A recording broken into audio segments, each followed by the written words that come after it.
আবু হুরায়রা রাদিয়াল্লাহু আনহু হতে বর্ণিত, তিনি বলেন রাসূলুল্লাহ সাল্লাল্লাহু আলাইহি ওয়াসাল্লাম বলেছেন, আনা সাইয়্যিদু ওয়ালাদি আদম, আদম সন্তানের মধ্যে যত সন্তান আছে, যত পৃথিবীতে যত মানুষ আছে, এই আদম সন্তানের মধ্যে কিয়ামতের দিন আমি হব সর্দার, আদম সন্তানদের সর্দার হব আমি।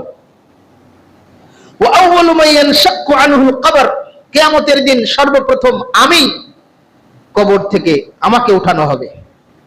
কিয়ামতের দিন যেদিন সিংহায় দ্বিতীয় ফুৎকার দেওয়া হবে, ইসরাফিল আলাইহিস সালাতু ওয়াস সালাম যখন দ্বিতীয় ফুৎকার দিবেন, তখন পৃথিবীতে যারা এসেছিলেন শুরু থেকে শেষ পর্যন্ত তারা সকলেই আবার কবর থেকে উত্থিত হবে।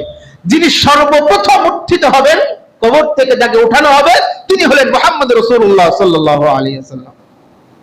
ওয়া আউয়ালু শাফিঈন, তিনি হলেন সর্বপ্রথম ব্যক্তি যার সুপারিশ করার অনুমতি দেওয়া হবে।